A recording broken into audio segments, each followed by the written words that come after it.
Oh my gosh! The 25 updates are hitting hard here? I cannot believe this is even the same company from last year.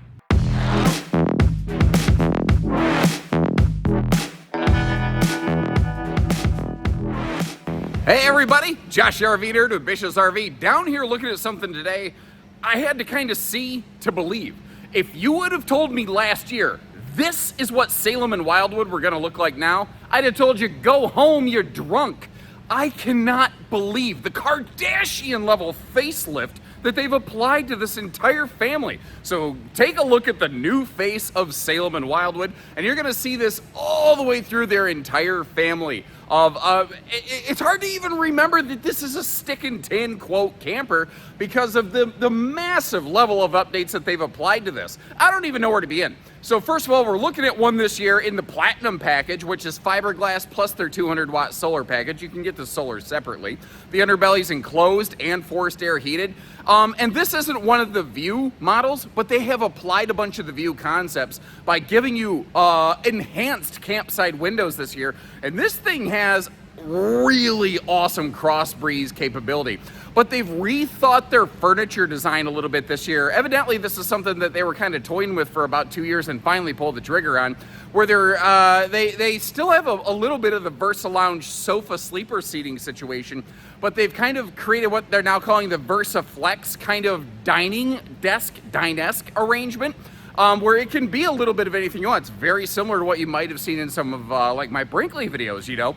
This floor plan though has always been fantastic for great storage and awesome countertop space, and that has not changed. But what's great is they moved the location of the freshwater fill so it's not between those two recliners, so you really have full flexibility in the living room. So normally people would read this as a 90-degree neck wrecker entertainment system, but when we get in it, you're gonna see I don't think it is. It also now has things like stackable washer-dryer capability and a lot of other goodness to go through. The floor plan does have maybe a couple hitches in its giddy-up, but I am pumped to show you this thing, and if you are excited to see all the new stuff they're putting out, make sure you hit that subscribe button and catch us on the next one, and for now, we gotta get going. And fair warning, in case you hadn't noticed already, I'm kind of pumped and impressed with what I've seen here. I've seen the exact same stick and tin Wildwoods for like 4 years now, so I would have been excited for any sort of update. What they've done here though blew away any expectations I might have had. I am without words. I have not ever imagined an RV industry that had a stick and tin camper that looked like this. It looks like a concept piece, but this is like the look of the family right now. And I'm kind of not even sure where to begin. So let's just start from the top down. They've implemented what they call their blade lighting system, where it's basically the lightsaber glow beams. Now the camera might flicker if you're light sensitive. You might want to close your eyes for a second so you don't get a migraine. But they're on a very simple dimmer switch now. And you can just really, it's not that thumb touch and hold dimmer switch it used to be. 15,000 BTU air conditioner is also factory standard. And something, I don't know if you realize over my annoying voice, I have that sucker cranked right now. Listen. Maybe you can hear a little bit of it, but that's that Coleman Mach Air unit, the Q series. And it's I had to actually turn the temp up a little bit in here. It's about 90 degrees outside. The humidity's pretty strong. Now, certainly, Georgia gets way more humidity than I do here in northern Indiana, where I'm recording this today. But the fact is, it is getting the job done. And it's funny, because this is just a tried and true rank and file floor plan.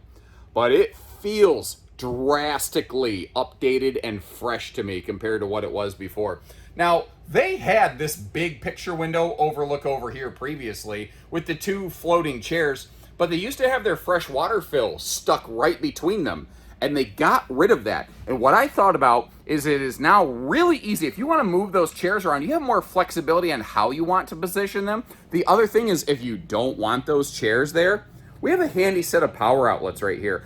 If you wanted to create a little campsite overlook dining bar desk arrangement, you absolutely could. And frankly, in a floor plan like this, I wouldn't even be upset if they actually just extended the kitchen bar over, like had a little drop down over under that mega picture window and offered something like that from the factory. I could see that working.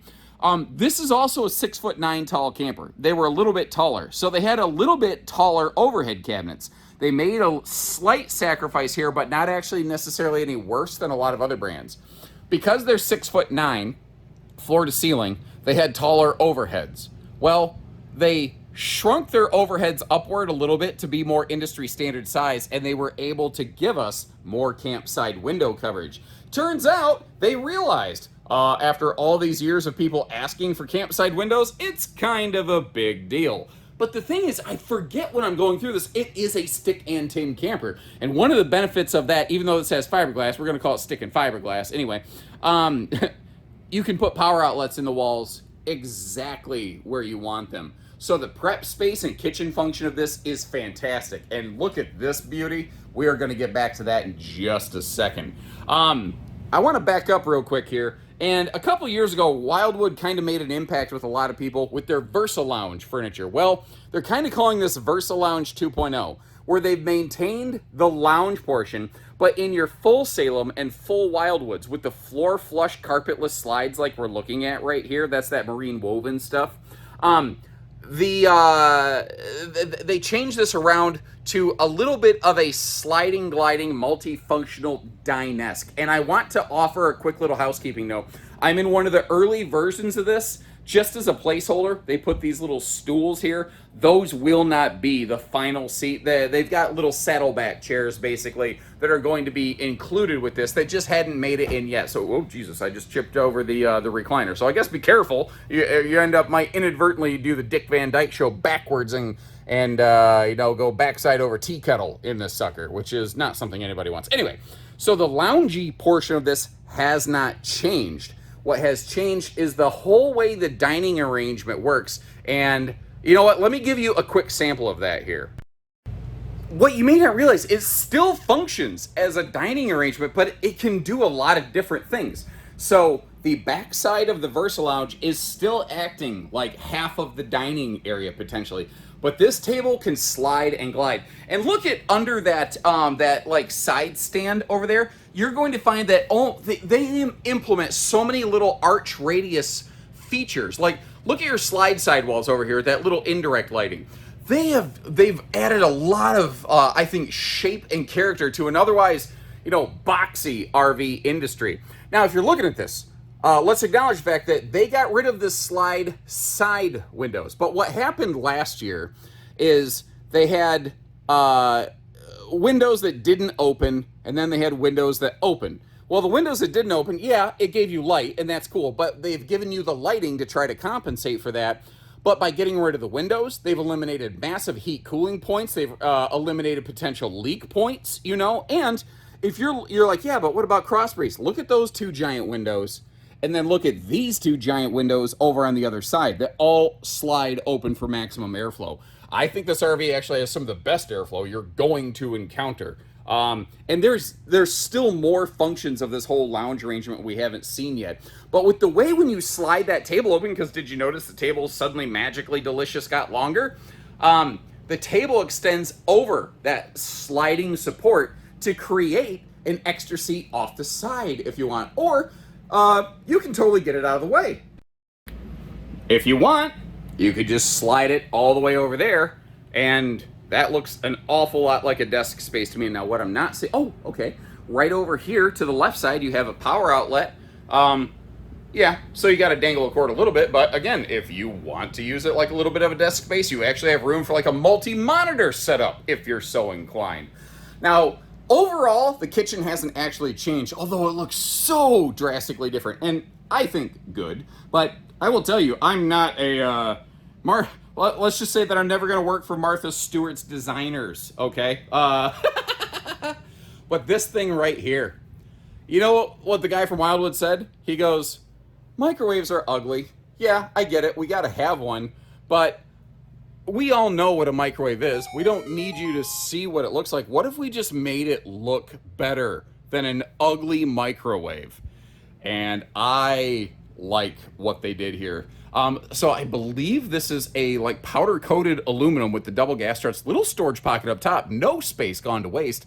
But the holdback system on this, they stress tested it to 2.6 G forces to simulate jiggle banging it down the road and couldn't get it to pop open. So even though your cat, it doesn't really have storage in it, they still made sure that even that thing wouldn't flappy doodle around all the live long day. Now, of course, again, these are free floating pushback recliners, so you can arrange them however you want. You could even turn them to look straight out the giant picture window if you are so inclined. And this is a floor plan that a lot of people look at and say, oh, it's that same stupid neck-wrecker entertainment center it always used to be. I don't know. The reason I'm not sure I necessarily agree with that is the way that all of the seating actually faces kind of forward. Because, if I put everything back in the original arrangement right here, which I like because I think it still gives us a neat little separation, but when you're sitting at the sofa, you can also just reach behind you and use that table and shelf as like a drink holder. But look at where this seat, which again won't be a stool, it will be a chair, it faces toward the nose of the RV. The Versa Lounge, if you kick back on that sucker, faces toward the front of the RV. And because these are free floating recliners, if you want to, you can turn them to face directly toward the entertainment center and basically simulate a cinema seat. I feel, whether they intended it or not, that Wildwood has solved the 90-degree neck wrecker entertainment problem with this floor plan. Yeah, you might have to rearrange some furniture, but that's the point of this RV. You can rearrange the furniture to do whatever you want without needing to modify factory specifications off this thing. Now, just to show you a couple more arrangements of what all this can do right here. Again, that tabletop can slide around. It can go left, right, up, down. Well, not up, down. You get the idea. That is the one thing that doesn't fold down into a sleeper. I don't know that it needs to, because the other big lounge portion actually folds down to be something long enough that a human adult person can sleep upon. That is not a normal sofa arrangement from so many manufacturers, The other thing is, when it's in the lounge mode during the daytime, you can actually stretch out and do a little daytime nap on it. You don't even need to necessarily fold it down into a sleeper. It just makes it a little bit wider if you need it. So if you're, actually like grandma camping or having a friend or something over, it's a decent sized guest sleeper. Super comfortable?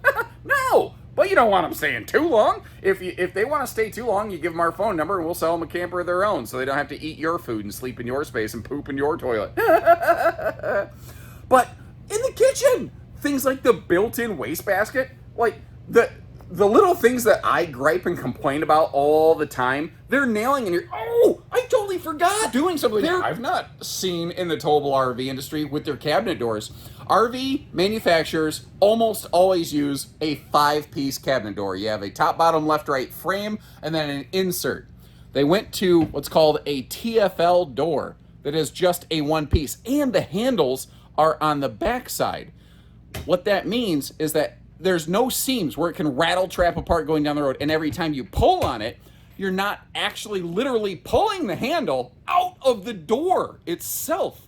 It just makes sense. And again, just to drive the point home, you can set these chairs up any way you please. I've never done this with these chairs before, and now that I've done it, I absolutely love it. When I got, I would strap them against the wall under that window for transit. When I got to my destination, this is what I would do. Or I can see some people saying, I don't want both chairs. I feel like it's kind of bulky and in the way. You could use just one. Nothing says you have to do both chairs. But once again, what it allows you to do is face all the seating toward the front of the RV where the entertainment center is located. Which, I didn't even talk about the entertainment center. That had an electric space heat and Tootsie Toast and fireplace. On top of that, they dressed it up with a tempered glass cover just to really drive the aesthetic home. Now again, being 6'9" tall, I'm a little over 6 foot. I can stand in that shower very easily. And they use the radius kind of curtain track just to give you a little bit more elbow room in there. It is a plastic stool. I've been super wow over the top because this thing's fun. I like it. I could see myself using something like this. But they've maintained good legroom around there. It doesn't really have, well, not even a lot. It doesn't really have any enclosed storage space in the bathroom. But once again, that radius work they're doing, everything has a little bit of a shape and character. I love the look of it, personally. But I know that, you know, aesthetics are a subjective item. One thing I don't want to miss, I have to actually get you right in the face of this and slide around the bathroom corner, is you're looking at it like, yeah, but where's my medicine cabinet? It's kind of open face, which I don't necessarily love, but it is super shallow, so it's less of a problem.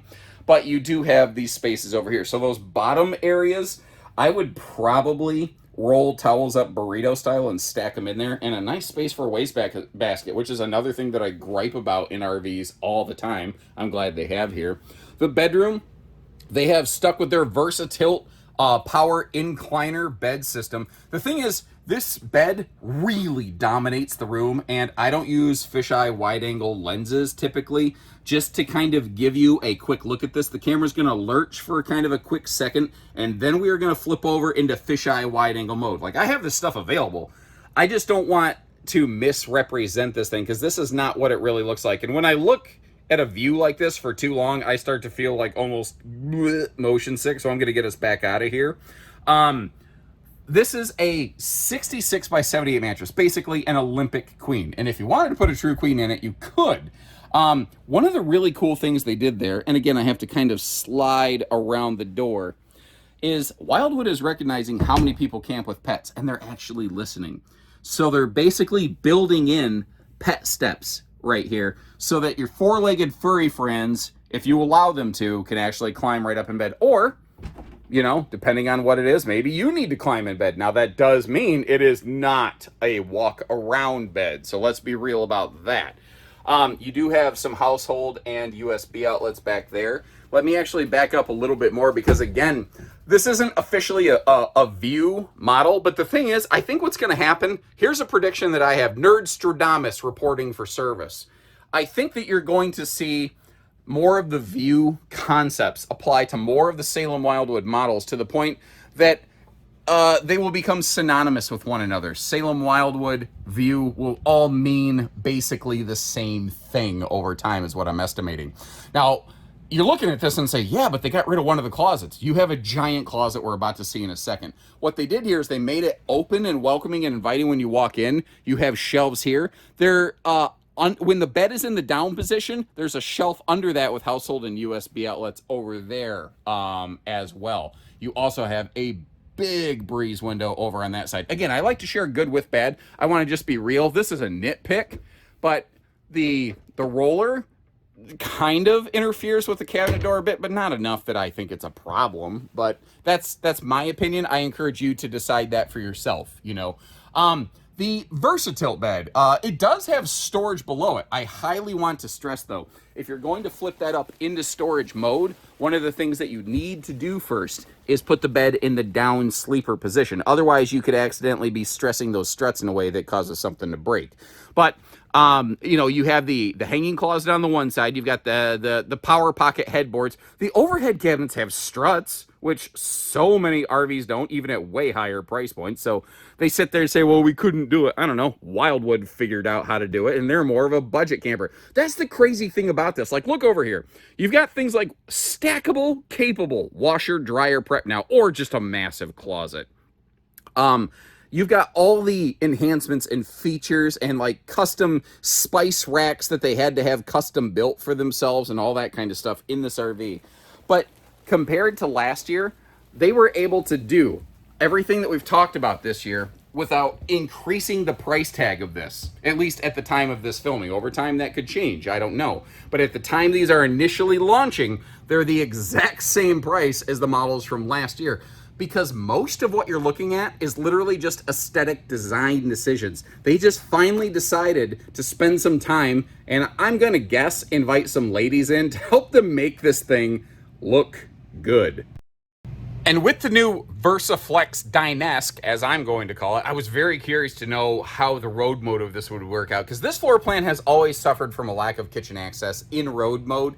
I don't know that they've necessarily solved for it, but with the way that table can slip slide around, if you got Johnny long legs like mine, you could kind of step around that thing to get back to the fridge. Now, you might be able to crack the door open just a touch to be able to get in there, but here's the thing. I don't know that you have to, because one of the benefits of a rack and pinion slide is that you can actually move the slide just a little bit like we're looking at right here, and then leave it, and it's not a problem. Now, I don't recommend you doing that in the rain. I don't recommend you occupying this slide while it's not fully extended, because a rack and pinion slide doesn't like that. But if you need to slip through here, at a travel stop, you need to grab something from the fridge real quick and then close it back up, or just pack the RV up, that is not a problem. But to get to the pantry, yeah, you got to totally crack it open. But this thing, I don't even care. I love it so much when it's open at its destination. I personally don't care, but I know that's a problem for some folks. So I hope you appreciate that we still point that out. Now we've got some wicked glare coming in through that overhead garage door next to us here, but that doesn't stop us from taking another look at the weights and measures on this one. This floor plan, I think for a lot of years, I used to always describe as, yeah, half-ton towable. But that's when I lived in southern Michigan and never saw anything other than flatland southern Michigan, and I never towed really far. My personal feeling on this RV, this size, this weight, those categories, if you're going to stay flatland southern Michigan and you have a hefty tow package half-ton, you're towing short distances, not through the wind, you'll be okay. You probably won't love it, but you'll be okay. Anything more strenuous than that, and you would be a lot happier with a 3/4 ton pickup. But look at this thing. If I remember, I want to overlay what this RV looked like last year versus what it looks like now. Tell me it even feels like the same, inside or outside. I have never seen an RV manufacturer go through this level of full facelift refresh ever. Now, when you get, it was originally going to be part exclusively of just the Platinum models, this exterior lighting right here. They're only putting it over here on the campside, but they're calling it blade lighting, like the Ahsoka Tano lightsaber lighting for those who are in the nerd herd like myself, where it's just a solid white glow beam. We've got the weather protected piano hinges. We've got the air conditioner dribbling on us, but I'm very thankful for the folks down here for setting up the air conditioning for us this year. Big full pass-through here. The door on the other side is a little smaller, but they still give us the big full pass-through, which is nice. In case you're wondering what the stuff is on the ceiling, that's the actuator function for the VersaTilt bed. And this is actually a dry erase board on the back of that baggage door here. That's something they do that not a lot of brands do. Now, the underbelly of this, it is enclosed and it is forced air heated. The thing is, I'm going to call this a light extended season camper. They're not building this and weather testing it for extreme weather. They're building, generally speaking, a spring, summer, fall camper. Maybe a little earlier into spring, maybe a little later into fall, but nothing silly, you know. The thing to remember is this is one of my factors of my towing recommendations. It does have a decent amount of length to it, but they put a good awning space on this. The entry door is also very nicely covered, so if you come in and out on a light rainy day, you're not going to constantly get spritzed in the face. Like, I wear contacts a lot at work now because I hate constantly cleaning my glasses off, and I hate it when my glasses are not totally clear. It drives me nuts, like a pirate with a steering wheel for a belt buckle. You know what I mean? You don't have that problem here now, you know? The outside entertainment, if you want to, remember, you have matching brackets inside and outside on this, and they have stuck with outside speakers, but they made them a little bit better. They went with a JBL system, and they put them down low, right next to your head when you're sitting at your patio stuff, so you're not blowing away the neighbors. Their stovetop does vent heat outside, so you're not just smoking yourself out of the RV. You have a 60,000 BTU tankless on-demand water heater right next to that kitchen sink. On the back here, we are prepped and ready for a telescopic removable ladder to get you up to that fully walkable roof. Remember, you have optional 200-watt solar potentially up there, as well as, what was I going to say? Oh, the Platinum package already having the solar package included. Hot, cold outside utility shower also available on these, in addition to the black tank flush down there over on the other side. Look at the taillights even. Even the taillights look a little different, look cool. The whole thing has been touched. Oh, and I think I can't remember if I talked about it or not. This is a rack and pinion slide, by the way. So if you do need to crack it partially, you're good. Oh yeah, I did talk about that, didn't I? I'm an idiot. So I've talked a lot, and I get that I've been loud today, but to me, this is exciting. This is not, for my 15-year career, for the history of the RV industry, this is not what stick and tin camping has been like. And I think you're going to see that other manufacturers are going to realize that they might have to step some things up, because stick and tin doesn't have to look cheap, you know, and this really proves it, because they did all this at literally zero increased cost compared to last year. That's very impressive. Now, if you're curious about what it actually does run, check the link in the video description for pricing and availability. I will also leave you some links to similar floor plans that I've done videos on from other builders, and I'd love it if you took a look at this compared to those, and let me know what you think. Is this the future, or is this a failure? I think you're gonna see that this is more the future, but that's just my opinion, man. Let me know in the comments below, and take care, stay safe, have fun, and happy camping, everyone.